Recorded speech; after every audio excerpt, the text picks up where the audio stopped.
Hello and welcome everyone to the Reiki Women Podcast. My name is Carrie Varela with the Reiki Healing Society, and it's always awesome to have these two other beautiful ladies here as my co-host on the Reiki Women Podcast. So we have Bronwen Logan from Reiki with Bronwen and Michaela Daystar from Heartscapes Reiki. Today, we wanted to talk about the system of Reiki as a self-healing practice. And what does it mean to heal yourself? What goes into that? What kind of internal rigor does it take to make positive changes in your life and to use Reiki to support that process? So I'd love to hear from y'all. What do you think about self-healing and Reiki?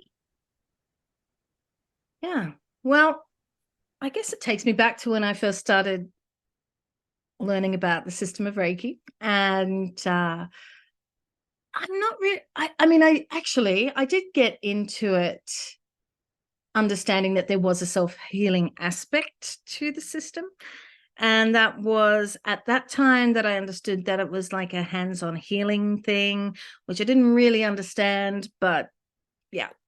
I can remember reading a book and then sitting on the edge of a bed and putting my hands on my body. This is before I did a Reiki course, and thinking, how does this work? And what am I doing? And why am I doing it? And then doing a Reiki course and just being like loving it and understanding to some degree that, there were these different practices and things to do. But the first course I did was a bit of a mishmash of a whole lot of different things. So it was a little bit confusing, and I wasn't sure I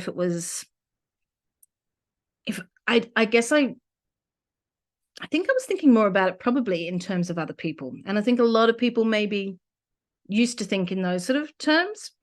I know today we fortunately do think differently about that, but yeah, so that was sort of how I started. So I guess I did start from the idea of self-healing, starting it, and then the idea, of doing different things and getting really excited about, symbols and mantras and, all these sorts of things. And but what was I actually, what did it all boil down to, and why do it? I think that's what this comes to, and what we're talking about today. So I think at the very foundation of the system, the way that I see it now, is that definitely that self-healing is like this baseline, and it is the thing that we work on, and it is from that everything else springs. So if I think of for example, the Reiki Ryohohike, so this manual that the association, the Gakkai in Japan, have, they have a question and answer with Mikao Usui in it. And, he says, if you can't heal yourself, you can't heal others. So that's always something that I, come back to, think of for myself. And look, my thoughts are that we are always self-healing. We have the potential for self-healing always, whether we study the system of Reiki or not. The body is always trying to find its way back into balance. But the system of Reiki gives us tools for that. And I mentioned the hands-on healing, but there's more to it than that. And, I think you can find at the base of all the different elements of the system of Reiki, you can find aspects of self-healing and ways of working on ourselves. So really what we're doing is we're just ramping up this idea of what our body is naturally always trying to do. So we're supporting ourselves in finding this balance, this wholeness in life. So it's a natural thing, but it's something that the system of Reiki sort of clicks into and is there to support us with. So we have hands-on healing, we have the meditations, we have Reiju, which is, with the attunement with the teacher. That's about supporting our own inner healing. What else do we have? We have the precepts, of course. They sit at the very foundation of all of that. So, what is our mind doing and how is it affecting everything that's happening for us? And I've forgotten one. What have I forgotten? Symbols, mantras, attunement, Reiju. Oh, hands-on healing. maybe I didn't mention that. Anyway, so we have these different elements, and we use those to support ourselves. But I will say, I know Usui said that if you can't heal yourself, you can't heal others. But the thing is that because we are always naturally self-healing, we are also always naturally helping others. And I do believe that. And I believe that whenever we're together, whenever we're with others or other things, whatever is going on around us, that whatever is happening in ourselves is being replicated around us. So we are always self-healing, but we're always, because of that, we're also rippling that out into the world around us. So a good way to describe it. I love the imagery of that. Yeah, I mean, it's an interesting mindset shift, isn't it? When we think about Reiki as fundamentally a self-healing practice versus Reiki as fundamentally about healing other people, with self-healing, to varying degrees, a part of that equation, or in some cases not a part of that equation. And I think, many of us have a similar story, I think, to you, Bronwen, of coming into Reiki and, having that kind of muddled, like not super clear introduction to what this is and what it's about. But the thing that's, at least for me, that was the most clear was like, this is a hands-on healing practice for other people. Yeah. And not that there is anything wrong with a healing practice that is focused on others, but the two things that really have the most meaning for me around this conversation about Reiki as self-healing, firstly, is that wasn't its original intention, right? Its original intention is as a practice of going inside of ourselves and clearing away that which is keeping us out of balance, however we want to describe that, keeping us unhealed, unwhole, distracted, unenlightened, however we want to describe it. But, let's say out of balance, right? And if we're talking about, balance, right? Like good neutrality as that place that our body, our mind, our heart is always striving for and fully capable of getting us to, and continuously interrupted. That is the focus of the practice, is to do that work from the inside out. And then, this beautiful observation and perspective mindset that we are connected, that we are all connected together. And therefore, if I am more of myself and I am more balanced and whole and healed and steady and calm and peaceful and loving, then that is very likely to influence the people that I'm around, because we have, mirror neurons, and we have empathy, and we have entrainment, and our, electrical fields like connect with each other and measure up, and these are things that are measurable by science now. Like we can see the way in which heartbeats entrain to each other, and, rhythms of our electrical system, our energy system entrain to each other. So we can see that impact of the way that we come into a space impacts the way other people feel in that space, for in any way, right? We always influence the room, whether or not we know it, and whether or not it is for the best, right? We can influence the room in bad ways as well. And so, so that's the first piece, is like acknowledging that this is the original intention, and that it helps to really focus our mind on interconnection, which we talk a great deal about on this podcast. And just really, shifting our mindset to this idea that I am not a lone, isolated being. I am part of a network of life. And that the way that I influence that network is through my sphere of influence, which is here.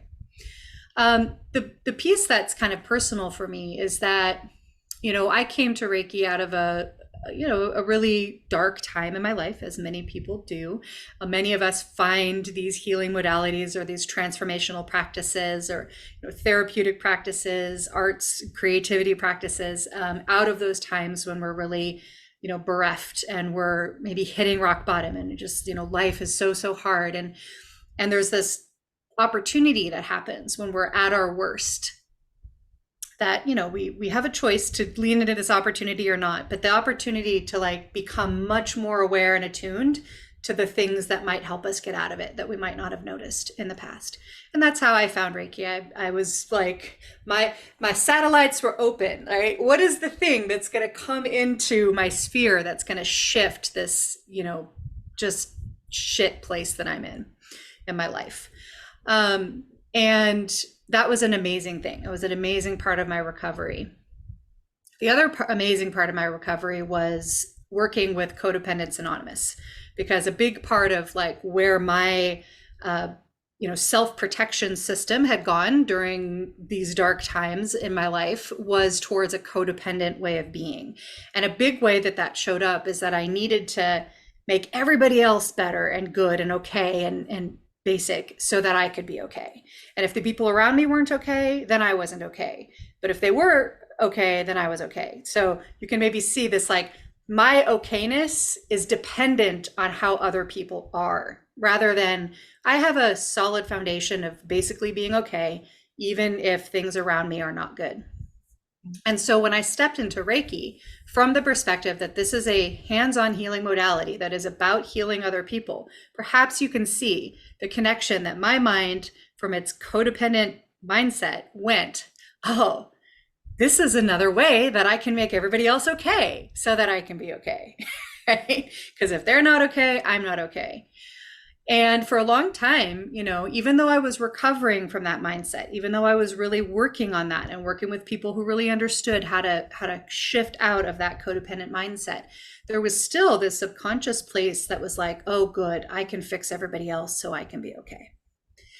And even though my teacher said that self-healing was important, that doing Tenohira, right? We didn't learn the other pieces. We barely learned the precepts. We didn't learn the meditations, but even though she emphasized that it's a good thing to do Tenohira on yourself, it was an afterthought. And I never did it. I never did it. All I wanted to do was make everybody else okay so that I could be okay.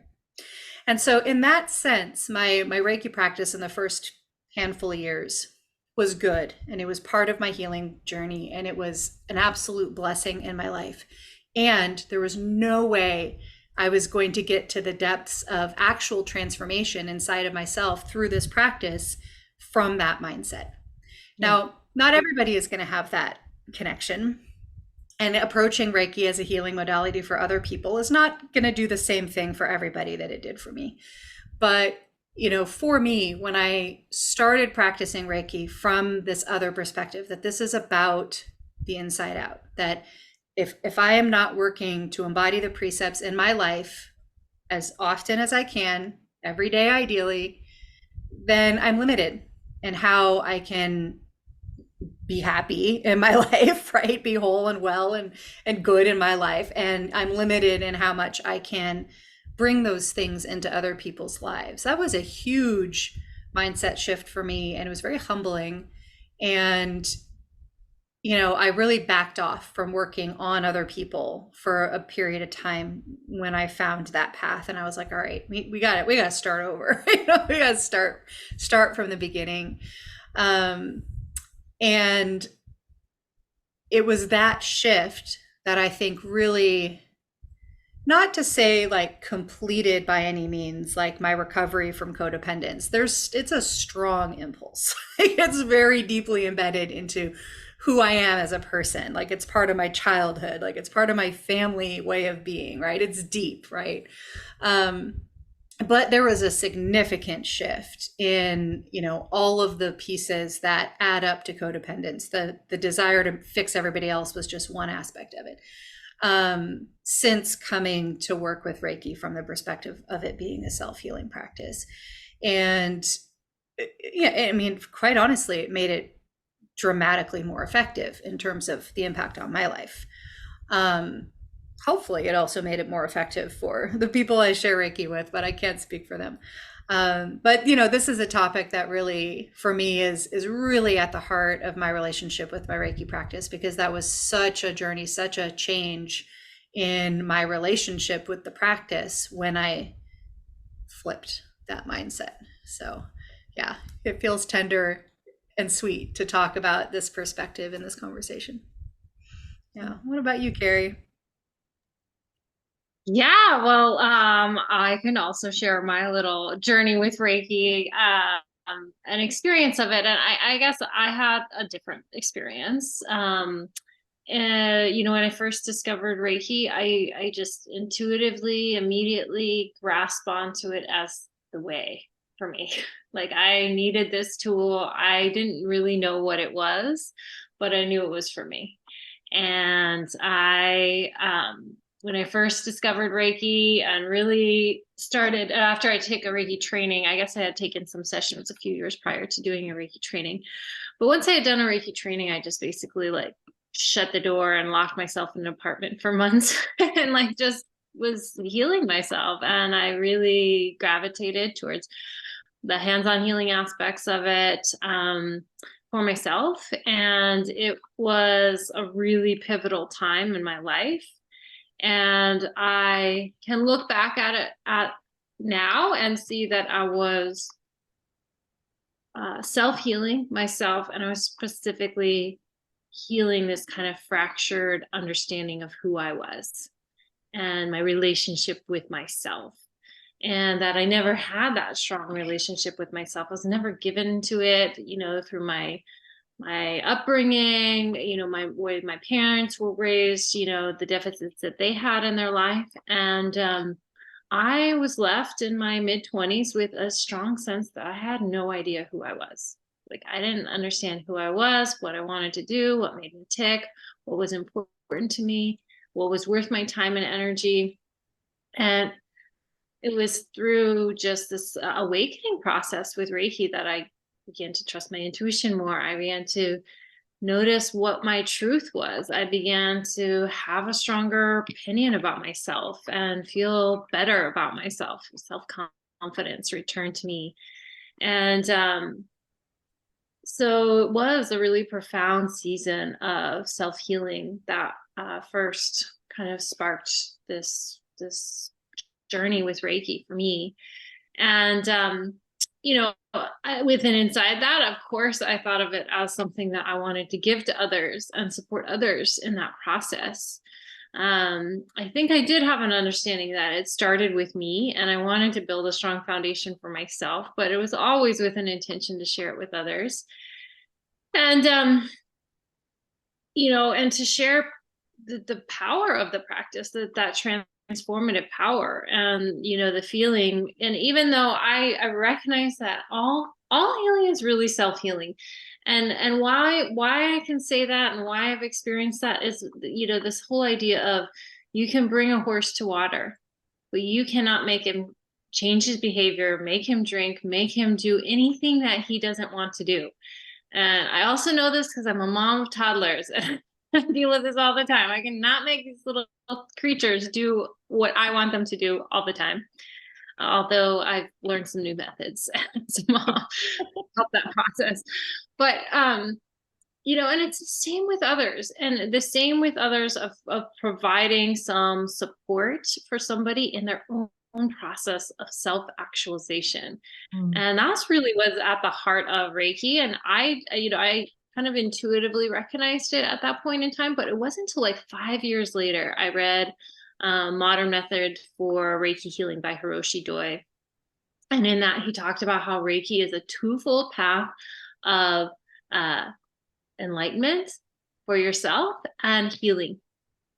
And it's those two qualities really together that form the practice and inform the practice. So that was a real key for me too, to help me understand it a little bit better, understand what I had been through, and also to give it a little bit more of a structure and understanding of what that transformation was really entailing for me. But yeah, I think that that's really true for me. And I continue to keep that mindset with my clients, is that, a lot of times they say, the best person to help you is not somebody who's solved the problem, got all the way from A to Z. The best person to help you on your journey is the person who's 2 steps ahead of you. I don't know how clear that came out, but 2 steps ahead of you, because they know how deeply entrenched you are in your process. and that they're the ones who can meet you where you're at and really help you on those next steps. And so it's a marketing principle, but I think it's very, very valid within the world of healing. And that's been my experience working with other people, is that I went through something like that 2 weeks ago, and then suddenly I have a client on my doorstep dealing with the same thing. And I can provide some insight, some wisdom of how I dealt with that, using the lens of Reiki, using the tools from Reiki. And that really helped me come to a certain conclusion. Not to say that that person has to come to the same conclusion, but to give them some insight that's just, again, like a few steps ahead on their journey. And so I think that speaks miles to me on how we can support others with the system of Reiki is to be honest about our experiences, to use the tools within the system of Reiki to invite that critical thinking, a different way of looking at it, for others. And I also am kind of reminded of this whole notion of the self as a diamond. And we've talked about the 3 diamonds in this podcast before, but that our practices of Reiki help polish the diamond of our true self, of who we really are. And if we are struggling to know ourselves, to even understand the complexity and those different facets of who we are, if we are in a place of self-judgment and self-criticism rather than self-acceptance and self-curiosity, self-inquiry, then we're likely going to be pushing away that real medicine of Reiki, which is to know ourselves. And I think that that's what gets transmitted in a Reiki treatment where we're doing hands-on healing, is this energetic spiritual connection to ourself. And to know that all real answers come from that place for the client, and even if you are of a belief system that you channel Reiki and that you can channel intuitive messages, what you're really trying to tap into for that person is their true voice inside of them, and vocalize that for them so that they can hear it again, and then they can resonate with that inner truth. So those are some things that come to mind when I think about self-healing within Reiki.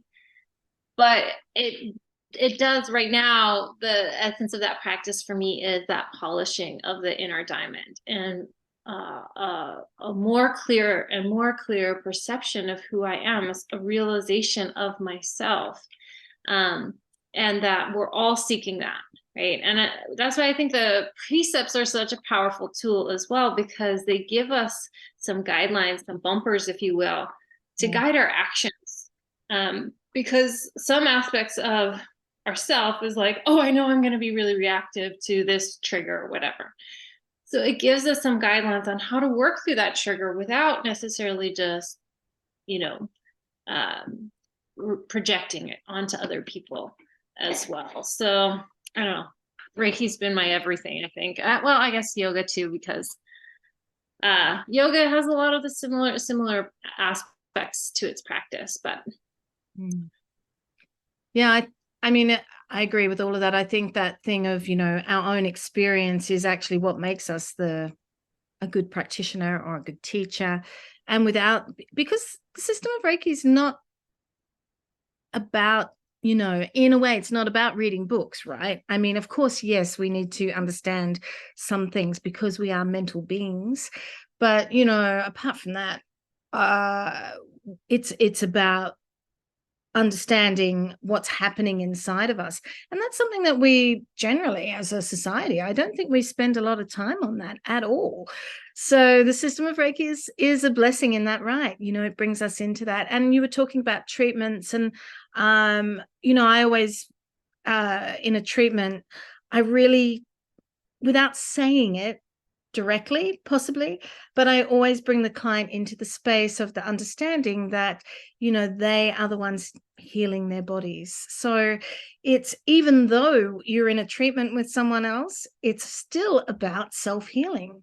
And we are always, no matter who, where, when, where, or why, what, we are always, self-healing. And it's, if we put our focus and our intent to that, that we support that. And as you said, Carrie, the precepts, the precepts are there as that thing to grasp onto and hold on to bring us through mentally into that space. So yeah. Yeah, I always love that moment when preparing for a session with somebody and sharing that perspective that any healing that occurs in this session is coming from you, and that I'm here holding this container with you. And so often there's a shift that happens in their mindset, right? And it's like there's a stepping into their power that happens just from that. Like, I'm not here for you to heal me, I'm here for you to hold space for me to be in that process. It's just a subtle difference in perspective, but it really matters. And I love, Carrie, that you always had that perspective, right? That you stepped into this like with that understanding, whether that came through your teacher or just your own self knowledge, like you just knew it. I love that. One of the things that this really feels connected to, we talk a lot about the origins of Reiki and the Japanese underpinnings of Reiki coming from Shinto and from esoteric Buddhism. And, the three of us interact with those origins quite a bit in our own practices. And so I think I mentioned last week that I'm leading a 21-day practice with the Medicine Buddha mantra, and Carrie's in that practice with me. I'm so happy to have you with me. And she made this gorgeous mala for the practice that we talked about last week. Reiki Healing Society, get yours, they're available. Sorry, shameless plugs. But in that practice with the Medicine Buddha, firstly, there's this really beautiful meditation visualization that comes along with the mantra that really has us play with this mindset, right? It has us come into our center, come into our own healing capacity, and then expand that out into the world. It's very much Joshin Kokyoho, but visioning the Medicine Buddha as that spark of light.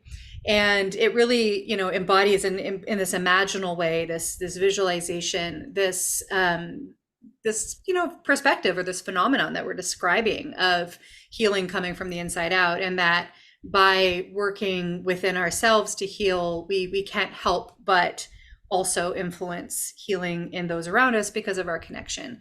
We're also explicitly working with the concept of dedicating merit, which is a deep practice within Buddhism and within other traditions as well. And I won't go down too much of a rabbit hole with that, but it really is, codifying in a certain way this notion that our practice is at the same time deeply personal, very much about our own relationship with ourself, our relationship with the world, our relationship with deities, if we take that perspective. And at the same time, like, it can't stop there, right? It's like it begins there. That's where the power is. That's where our sphere of influence lives, is in our own center. But it can't end there, right? That it must expand outward, and it must go into the web of life and into all of our connections with, other people, yes, but all other beings, and, the world itself, the earth herself. And that's the purpose, right, of our practice. Like, yes, it's self-healing first, but don't stop there, right? Let that be a well that's overflowing, a bubbling cauldron of medicine that overflows and influences those around us. And so that practice of dedicating merit, like, gives us, like, codifies that idea, and it, like, keeps it at front of mind that I'm, like, in my practice for my benefit, but not my benefit alone. And that this can ripple out, and should and does ripple out from me in all directions, connecting me with all of life, which, is a concept that it does take some time to settle in, I think, if we're not used to thinking that way, right? And most of us aren't. Like, I certainly was not raised with the concept that I am connected to all of life. It can take a little bit of, like, mental flexibility, right? We have to, like, build the muscle almost of even imagining that, right? Of letting our mind get that big, right? Letting our sense of self get that big to feel that we're connected with all of life. And so, I just invite people to ease into that. And the beauty of that is that we have our very real relational connections and our physical connections, right? Like, I was gone this weekend, and I was getting reacquainted with my cat, and we were just having, like, cat love, and it's just that physical connection with her. It was like, yeah, of course we're interconnected beings together, you and me, it's just that you can feel it. And so using those very visceral, very close, obvious places of connection in our life as a template that can help us to flex our mind and our heart and our spirit into this mindset that it's not just my sweet cat, it's not just my immediate family, it's everything. And we can take time to do that, right? It's okay. It doesn't have to come all at once. Sometimes it does, right? Sometimes it comes in a nice flash, or it's like, it's not always hard. But sometimes it is hard. And sometimes it's hard for my students, and they feel like, why am I not getting it or feeling it? It's like, well, how much of your life have you spent believing that you were connected to all of life? Like, it's kind of a big jump to take when we're not used to it. So anyway, that's it. I'm feeling the serendipity of just today having our first discussion in these 21 days about dedicating merit, and then this topic came up for us to discuss. That's so often what happens, is there's something happening in one of our lives, and then one of the other ones of us will suggest a topic that links up with it. I love that about us. Oh, you're muted, Carrie.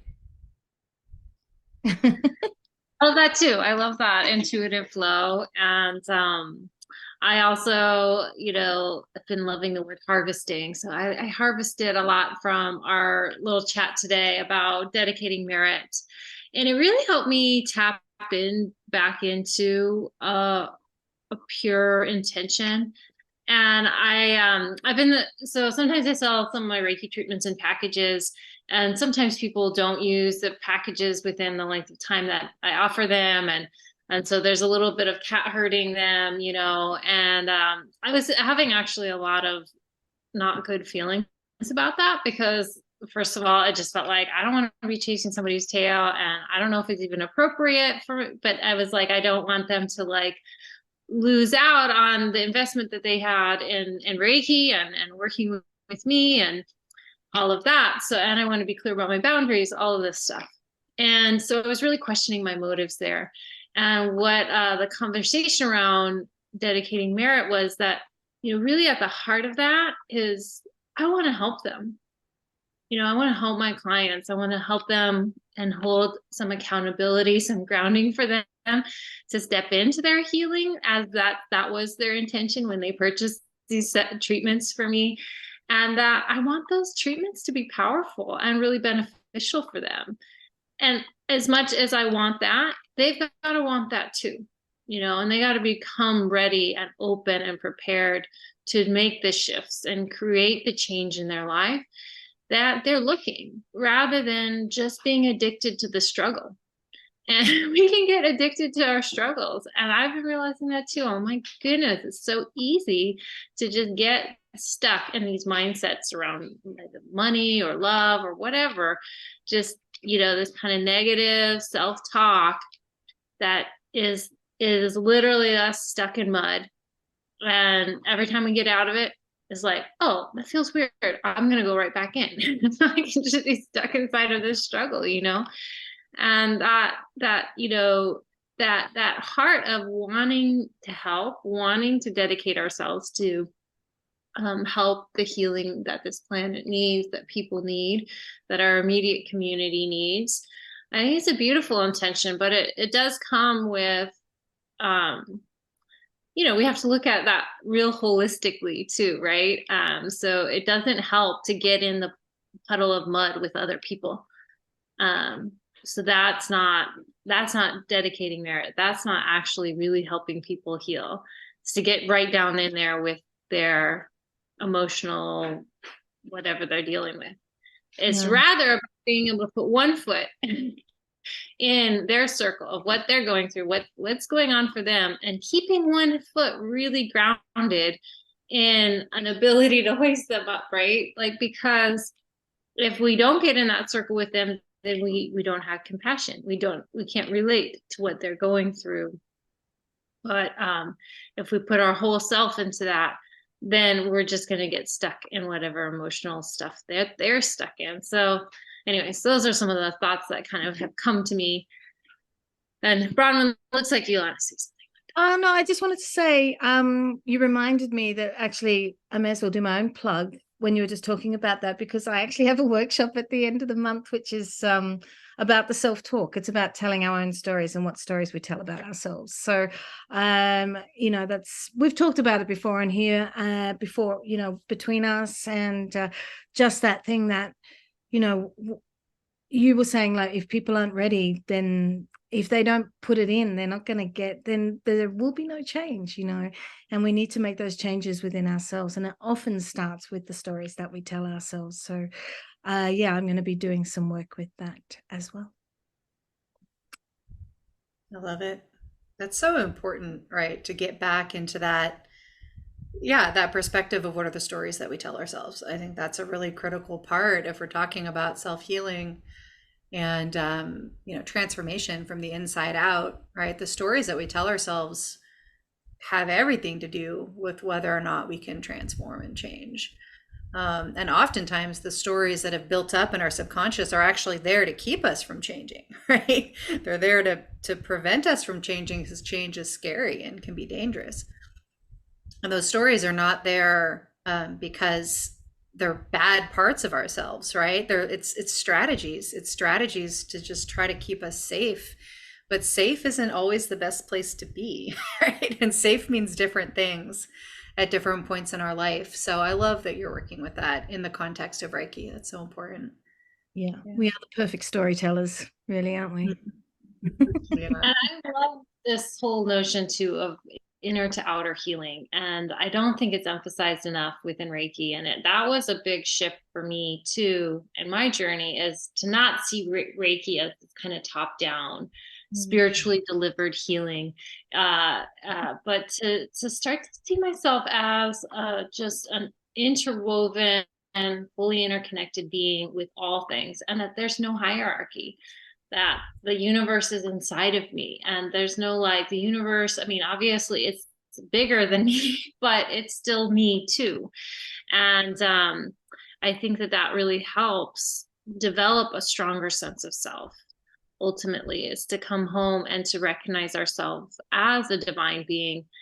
Not and there's a danger in putting our decision-making power, our self-esteem, on something outside of ourselves, right? And so when we can really tap into that power within, start to change the way we see about ourselves, how we see the world, things are going to move, things are going to shake, and it's going to be an awesome process, and also that contains some awesome results. So I feel so fortunate. I'm sure you all feel so fortunate that Reiki walked into our lives for whatever reason, and the process, wasn't probably always perfect, but got us to many places where our heart wanted to go. So absolutely. Cool. All right. Well, to our very dear and beloved listeners, we'd love to hear from you. What have been your experiences in the world of self-healing with Reiki? Have any of these mindset shifts been powerful for you, creating different ways of being in the world, a different way of relationship with yourself? Have you healed something massive and amazing in your life? We would love to hear all about how Reiki has supported your growth and healing. So feel free to share with us in the comments a little bit about your process, your journey. You can always email us at reikiwomenpodcasts@gmail.com if you didn't want to share something publicly. You can come to Bronwen's awesome workshop that's happening at the end of the month. You can start working on those new ways of thinking and being with the world using mantra meditations and malas. That's an incredible tool. And we have our podcast on a lot of different platforms now. So you can listen to the Reiki Women Podcast while driving in your car. So check them out on all of your favorite podcast platforms and listen to some of our episodes that maybe you haven't had a chance to listen to. And finally, one more thing is you can always join our group on Facebook, the RWP, Embodying Reiki. So we're there on Facebook, facilitating some great discussions in that group. So we love you all. So much love and peace to each one of you. Thanks so much for listening about Reiki and self-healing. And we hope this little chat benefited you in some way, and that ripple goes on and on to people in your life as well. So many blessings. Until next time. Ciao. Bye.